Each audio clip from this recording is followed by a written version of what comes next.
성경이 만든 부자들 벤자민 프랭클린 두 번째 시간입니다.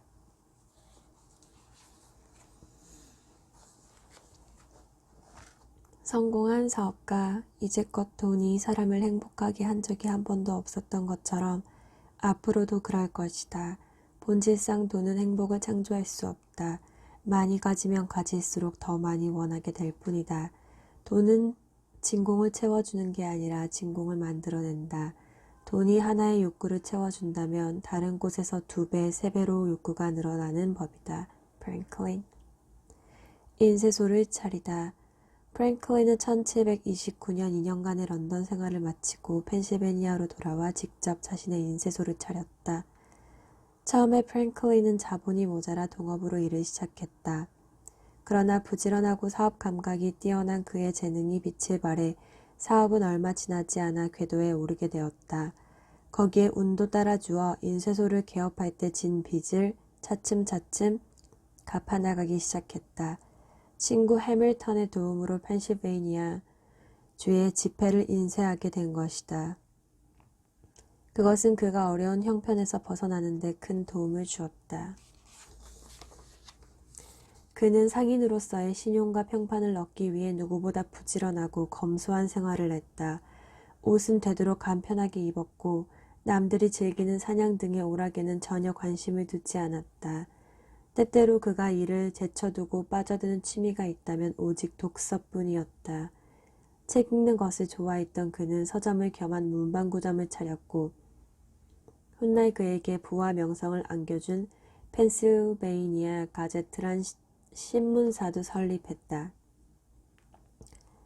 그 당시 프랭클린은 잠언 22장 29절의 말씀을 신봉하고 따랐다. 내가 자기 사업에 근실한 사람을 보았느냐. 이러한 사람은 왕 앞에 설 것이요 천한 자 앞에 서지 아니하리라. 그는 근면이야말로 부와 명예를 넣는 수단으로 생각하고 누구보다 열심히 사업에 투신했다. 그 후 성경에 나오는 말씀대로 평생 여러 명의 왕을 만나는 사람이 된 그는 이렇게 회고하고 있다. 나는 문자 그대로 왕 앞에 서리라는 생각은 하지 않았지만 그것은 현실로 나타났다. 나는 5명의 왕 앞에 섰었는데 그 중 하나인 덴마크 왕과는 만찬에 나란히 앉는 영광을 누린 적도 있었다. 결혼. 프랭클린은 사업이 어느 정도 자리를 잡아가자 결혼을 해야겠다고 마음먹었다. 그는 당시의 풍습인 결혼 지참금 문제로 결혼을 생각했던 여자와 헤어지고 처음 펜실베이니아에 갔을 때 사랑을 느꼈던 네버리 리드와 결혼했다. 프랭클린이 런던에 가 있는 동안 그를 기다리지 못하고 존 로저스라는 도공과 결혼했었던 그녀는 생활 능력이 없는 남편이 많은 빚을 진 뒤 그녀를 버리고 달아나 혼자 살고 있었다. 프랭클린은 그녀를 만나 사랑이 식지 않았음을 느끼고 아내로 맞이한 것이었다. 리드는 예나 다름없이 부지런하고 소박했다. 프랭클린은 그런 아내를 만난 것을 더할 수 없이 복받은 일이라고 생각했다. 아내는 가게를 보는 일부터 소책자를 접어 꿰매는 일, 제지업자에게 팔 수 있는 넉마를 사 모으는 일까지 가리지 않고 그를 도와주었다. 덕분에 그들은 하인을 두지 않아도 되었고 검소한 생활을 하면서 저축해 나갈 수 있었다. 그러자 재산은 나날이 늘어만 갔다. 그야말로 근검절약하는 습관을 가진 모범 가정이 생겨난 것이다. 프랭클린은 성공을 하려면 아내를 잘 만나야 한다는 영국 속담을 떠올리며 즐거워했다. 당신은 인생을 사랑하십니까? 그렇다면 시간을 낭비하지 마십시오. 인생은 바로 시간으로 이루어져 있기 때문입니다. 누구나 한 번쯤은 들어봤을 이 말은 프랭클린이 한 말이다. 그는 평상시에 시간을 정말 금처럼 아꼈다. 프랭클린과 시간 하면 떠오르는 유명한 이야기는 이때 생긴 일이다. 인쇄소가 성업을 이루자 문방구점을 겸한 서점을 오픈한 그는 어느 날 혼자서 책을 보며 서점을 지키고 있었다. 이 책 얼마요? 손님이 물었다. 1달러입니다. 프랭클린이 대답했다. 조금 싸게 안 될까요? 그럼 1달러 15센트 주십시오. 손님은 프랭클린이 자신의 말을 잘못 알아들은 줄 알았다. 내 말을 못 알아들은 거요? 깎자는데 더 달라니? 그럼 1달러 50센트만 내십시오. 프랭클린의 대답에 손님이 화를 내며 말했다. 이건 점점 더 비싸지잖아. 당신 지금 나를 놀리는 거요? 프랭클린이 침착한 어조로 대답했다. 시간은 돈보다 더 귀중한 것입니다. 손님께서 제 시간을 빼앗아 갔으니 책값의 시간 비용을 더해야 할 게 아닙니까? 최초의 도서관 설립, 그 무렵 향학열에 불타던 프랭클린은 전토라는 클럽을 만들어 펜실베이니아 지식인 사회를 이끌어 나가기 시작했다. 클럽의 회원들은 금요일 밤에 모여 정치나 도덕, 과학 등 자신이 관심을 가지고 있는 분야의 문제를 토론하며 지식을 넓혀 나갔다. 매주 열린 이 모임은 각자 재미있게 읽은 책을 한 권씩 가지고 와서 서로 읽고 토의하는 방식으로 진행되었는데 전토클럽 회원들은 영국 등지에서 구입한 책들을 읽고 열띤 토론을 벌였다. 프랭클린은 회원수가 늘어나자 각자 읽은 책을 모임 장소에 가져다 놓고 돌려가면서 읽을 것을 제안했다. 회원들은 모두 찬성했다. 회원들은 자신이 읽은 책들을 모두 가지고 왔다. 그러자 모임 장소에는 책들이 쌓이기 시작했고 이는 나중에 공공도서관이 되는 밑거름이 되었다. 책이 어느 정도 쌓이자 프랭클린은 전토클럽을 더욱 발전시켜 공립도서관 조합을 만들 계획을 세우게 되었다. 일반인들도 책을 볼 수 있도록 하기 위해서였다. 그는 최초의 책 구입비로 일정한 금액을 지불하고 얼마 후 추가 구입비를 일정한 기일에 납부하는 방법으로 회원을 모집하여 조합 도서관을 만드는 데 성공했다. 그것은 회원제 도서관 형태에 불과했지만 아직 공공도서관이 출현하지 않았을 때 많은 사람들에게 독서의 기회를 제공하는 역할을 하게 되었다. 미국 최초의 공공도서관은 이렇게 해서 탄생되었다. 프랭클린은 1731년에는 정식으로 도서관을 세워 도서관 발달에 크게 기여했다.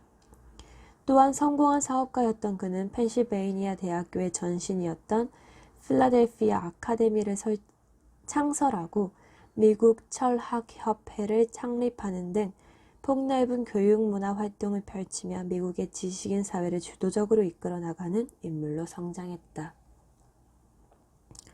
성공 가도를 달리다. 세월이 흐르면서 프랭클린은 저술가로서도 명성을 얻기 시작했다. 그는 출판과 경영에 새로운 기법을 도입했을 뿐만 아니라 많은 독서를 통해 얻은 풍부한 지식과 지혜를 저술 활동을 통해 펼쳐 보였다. 그는 자신이 발행하는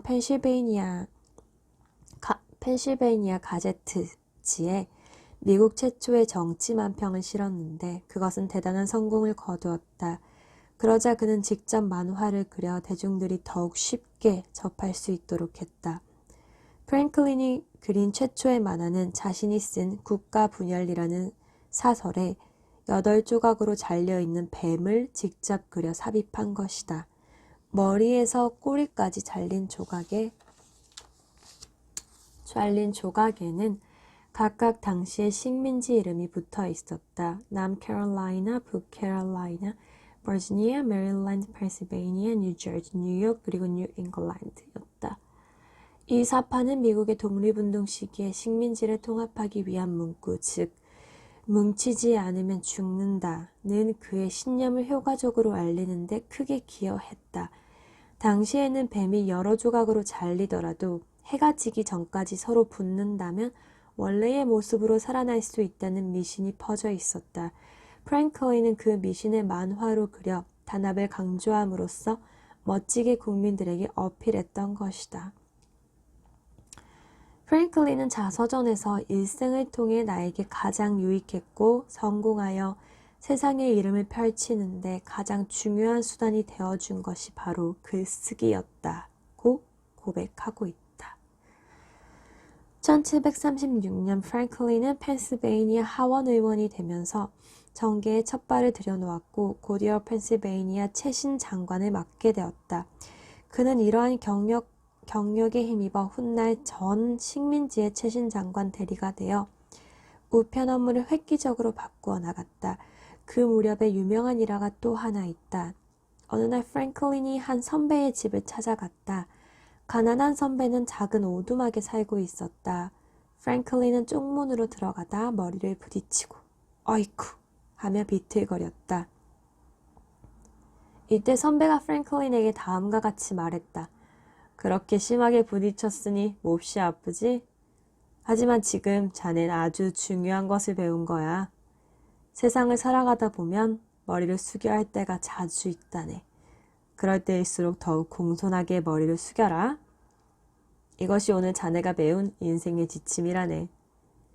성공의 길을 달리고 있던 젊은 프랭클린의 수첩에 겸손이라는 인생의 지침이 추가되는 순간이었다.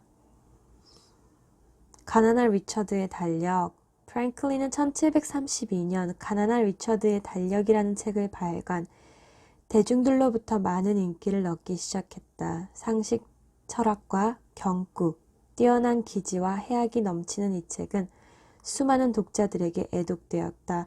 프랭클린 자신도 출판업에서 가장 이익을 많이 낸 작품이라고 말할 정도였다. 이 책에는 일상생활에 유용한 정보가 많이 실려 있었다. 매일매일의 일출 시각과 달의 모양에 날은 조수 간만회차, 기상예보, 교회 예배일과 기념행사 등 일상생활에 필요한 온갖 정보를 달력에 정리해 놓은 것이었다. 또 그날에 맞는 격언도 소개하고 있었는데 하늘은 스스로 돕는 자를 돕는다. 오늘 할 일을 내일로 미루지 말라 등의 유명한 경구가 실려 있기도 했다. 요즘의 독자들은 별것 아닌 것처럼 느낄지 모르지만 신세계에서 새로운 삶을 개척해 나가고자 했던 당시 미국 사람들에게는 아주 신선한 내용이었고 힘찬 구호가 되기도 했다. 이 책은 나중에 프랭클린 클리너라는 스케줄북으로 바뀌었고 오늘날까지도 많은 사랑을 받고 있다. 프랭클린은 사업에서 큰 성공을 거두자 42살의 젊은 나이에 매우 중대한 결단을 내린다. 일을 그만두고 은퇴하기로 결심한 것이다. 사업이 최고의 성공을 거두고 부와 명성을 쌓아가던 시기에 그런 결심을 하는 것은 결코 쉬운 일이 아니었지만 그는 결단을 내렸다. 프랭클린 인생의 후반전은 이렇게 시작되었다. 그것은 사업보다 더 관심 있는 과학 연구와 저술 활동에 매달리기 위함이었다. 사실 프랭클린의 전면목이 나타나고 진정한 명성을 얻은 것은 이때부터라고 할 수 있다. 오늘날 전 세계 사람들이 인지하고 있는 그의 업적은 대부분 그때 이후 이룬 것이었다. 물론 그가 훗날 정치가, 과학자, 외교관으로 이름을 떨칠 수 있었던 것은 사업가로서 큰 성공을 거둔 밑받침이 있었기 때문에 가능했다. 프랭클린은 진정한 부의 실체를 정확하게 인식하고 있었다.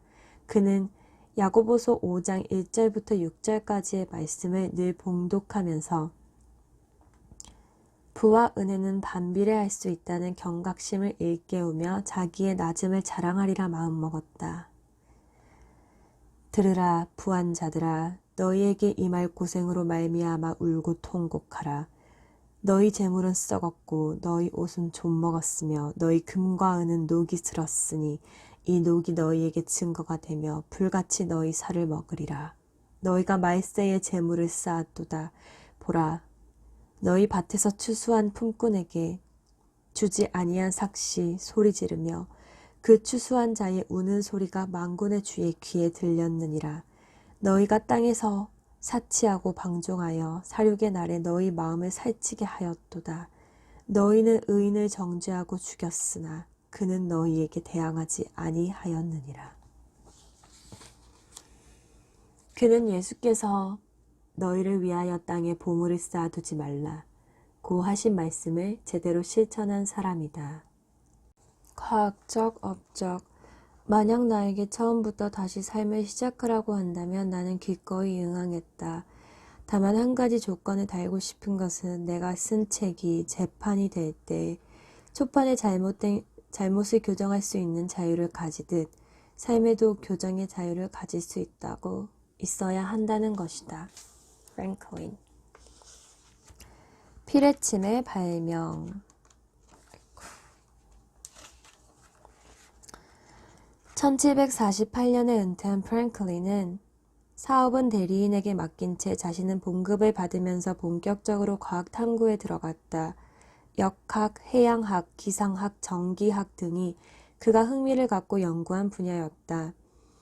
그는 무엇보다 전기에 많은 관심을 가지고 연구에 몰두했다.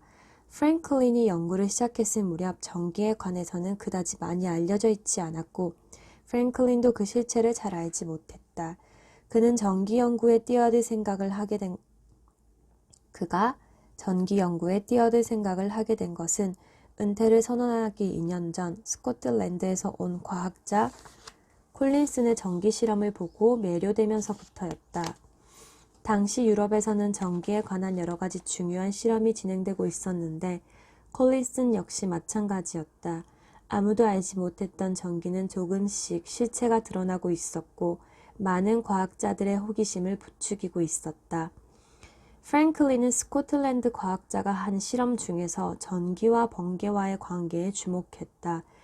그동안 인류에게 번개라는 자연현상은 커다란 공포의 대상이었고 초자연적인 설명을 통해서만 규명되는 실체이기도 했다. 번개는 나쁜 일을 저지른 천벌을 받은 자들에 대한 신의 처벌 도구라는 것이 가장 많이 동원된 설명이었다. 우리 속담 벼락을 맞아 죽을 놈도 하늘의 심판을 받을 정도로 못된 짓을 한 사람을 말하는 것 아닌가? 하지만 번개의 본질이 전기일지도 모른다는 생각을 한 프랭클린은 마침 아이들이 만들어 날리는 연을 보고 기막힌 아이디어를 떠올렸다. 그는 벼락은 근처에 있는 가장 높은 물체에 떨어지는 경향이 있다는 것을 알고 있었기에 연을 실험의 대상으로 삼아 보기로 한 것이다. 그는 연에 금속 막대를 붙이고 번개가 치던 날 아들과 함께 연을 날리며 실험에 들어갔다. 몸을 아끼지 않았던 프랭클린은 번개를 끌어내릴 수 있다는 신념에 사로잡혀 직접 연을 날렸다. 과연 연을 띄우자 전기가 연줄을 타고 흐르면서 따다닥 하고 작은 불꽃이 일었다. 순간 프랭클린은 찌르르 흐르는 전기에 감전되어 뒤로 나동그라졌다. 그러나 정신을 잃을 정도는 아니었다. 곧바로 일어난 그는 자신의 실험이 성공했다는 것에 기쁨의 탄성을 내질렀다. 천둥과 번개가 치는 빛 속에 연을 띄우는 실험을 통해 번개는 바로 전기 불꽃이라는 사실을 알게 된 것이다.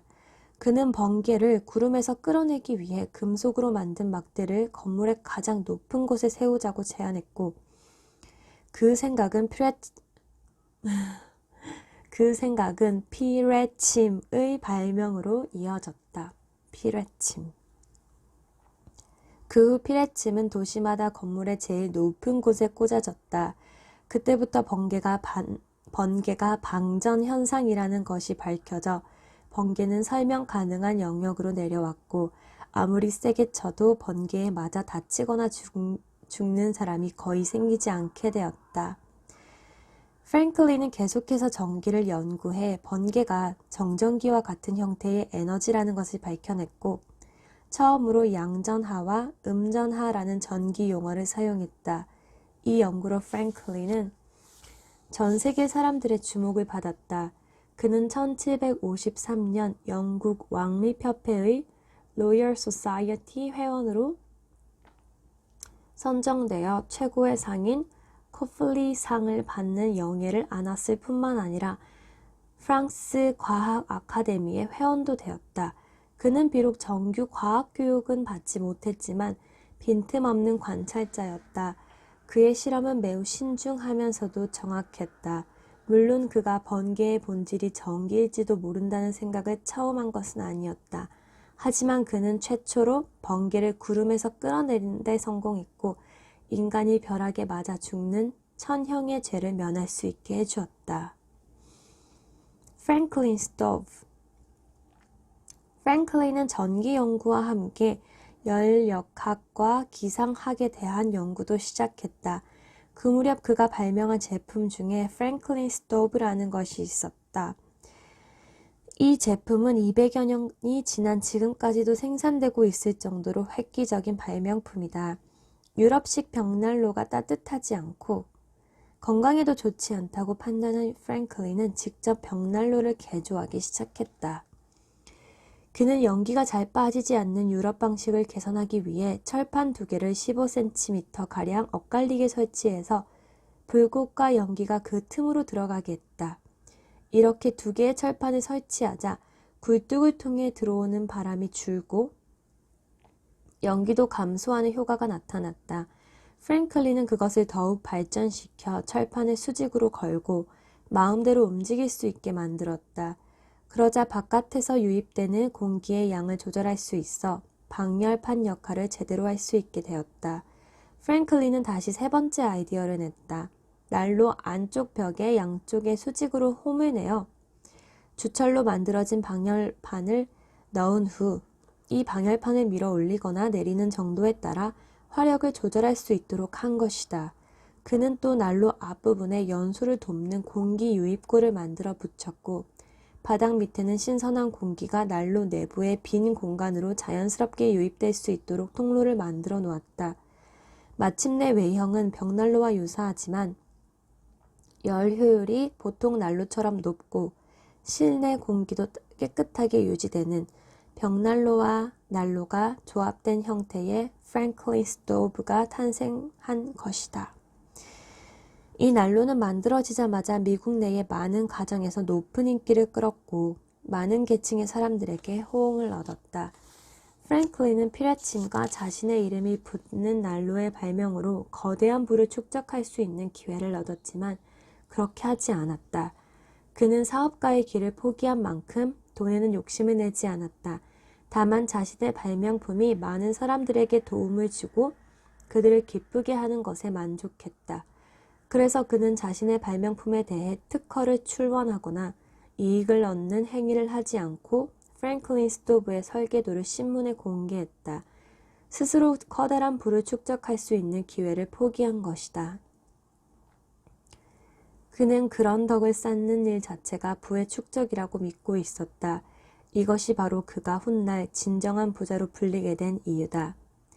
멕시코 만류의 발견 1775년 프랑스와 7년 전쟁을 치른 영국은 부족한 재정을 메우기 위해 식민지, 미국의 인지세, 차세 등 각종 세금을 부과했는데 이에 분노한 미국인들은 보스턴 항구에 정박해 있던 영국 동인도 회사 선박에 쳐들어가 차 상자를 바다에 집어 던져버렸다. 이 일로 인해 미국과 영국 사이에는 전쟁이 일어날 위험이 감돌았고 프랭클린은 영국으로 건너가 전쟁을 막기 위한 협상을 벌였다. 하지만 그의 노력은 실패로 끝났고 그해 3월 프랭클린은 귀국길에 올랐다. 시리에 잠긴 프랭클린은 바닷물을 바라보다 문득 이상한 점을 발견했다. 왜 배를 타고 미국에서 유럽으로 갈 때보다 유럽에서 미국으로 갈 때 시간이 훨씬 더 많이 걸리는 걸까? 당시 신대륙과 유럽 사이를 오가던 사람들의 관심은 해양의 크기에서 점차 해수의 성질과 운동 쪽으로 옮겨가고 있었다. 프랭클린은 백기를 따라 움직이는 바닷물의 흐름에 주목했다. 그는 자세히 관찰한 끝에 바다의 일정한 방향으로 흐르는 강물과 같은 흐름이 존재한다는 것을 알아냈다. 그는 손자를 시켜 실에 매단 온도계로 바닷물의 온도를 재기했다. 그 결과는 위성 기술로 수집한 적외선 데이터를 바탕으로 만든 멕시코 만류의 현황과 놀랄 만큼 흡사했다. 이후 프랭클린은 바다의 강이라는 걸프 스트림의 모습을 대서양의 해도에 그려넣었다. 이렇게 해서 프랭클린은 신대륙에서 영국으로 갈 때는 멕시코 만류에 따라 북쪽으로 항해하고 영국에서 미국으로 올 때는 남쪽의 해류를 타고 항해하면 2주 정도 빨리 갈 수 있다는 사실을 발견하게 되었다. 발명과 발견으로 이룬 많은 업적. 과학자 프랭클린은 그 밖에도 많은 발명과 발견을 냈고 뛰어난 업적을 남겼다. 이중 초점 안경, 잠수용 물갈퀴 등을 발명한 그는 가로등을 설치하고 북극광의 원인을 규명하고 최초로 북동성 폭풍우를 해도에 기입하고 날숨에 존재하는 독성 물질을 발견하는 등 다방면에 걸쳐 뛰어난 천재성을 발휘했다. 또한 그는 젊은 시절 인쇄소에서 일했을 때 손뼈에 통증을 느꼈던 이유가 납 중독에 의한 것임을 밝혀내기도 했다. 오늘날 커다란 사회 문제가 되고 있는 직업병이나 공해를 놀랍게도 200여 년 전에 지적한 것이다. 그는 정말 뛰어난 해안을 지닌 열린 정신의 소유자였다. 그가 얼마나 열린 정신을 가진 사람이었는가를 보여주는 이야기가 있다. 그 무렵 프랑스의 몽골피에가 세계 최초의 기구를 만들어 하늘로 뛰어 올렸다. 그러자 다른 학자나 친구들은 그를 크게 비웃었다. 그 실험이 성공할 것이라고 믿은 사람은 거의 없었던 것이다. 하지만 프랭클린은 몽골피에의 실험이 성공할 것이라고 생각했다. 어느 날 한 과학자가 프랭클린 앞에서 기구의 상승 실험을 비아냥거렸다. 만약 기구가 공중으로 올라갔다고 칩시다. 그런데 그것으로 어떤 목적이 달성됐단 말입니까? 프랭클린은 그 과학자에게 다음과 같이 반문했다. 그렇다면 당신은 갓난아기가 어떤 목적을 가졌는지에 대해 설명할 수 있습니까? 그의 질문에 과학자는 아무 대답도 하지 못했다. 몽골피에가 기구를 만든 목적은 그것을 하늘로 띄워 올리려는 것, 그 한 가지였을 것이다. 즉 하늘을 날고 싶어하는 인간의 오랜 수건을 이루고자 하는 마음이었을 것이다. 프랭클린은 열린 정신으로 기구 실험이 성공하리라는 것을 믿고 있었던 것이다. 결국 몽골피에는 실험을 계속한 결과 공기에 열을 가하여 모형 기구를 띄우는 데 성공했고 1783년부터는 사람을 태운 최초의 기구가 하늘을 날았다. 그 후 인류는 라이트 형제가 비행기를 발명하여 하늘을 날아다닐 수 있게 되었고 우주선을 개발해 달을 정복했으며 화성과 토성 등 혹성을 탐성하는 등 우주를 향한 꿈을 끝없이 펼쳐나가고 있지 않은가. 한 알의 밀이 땅에 떨어져 죽지 아니하면 한 알 그대로 있고 죽으면 많은 열매를 맺느니라. 요한복음 12장 24절. 벤자민 프랭클린. 성경이 만든 부자들, 오늘은 여기까지.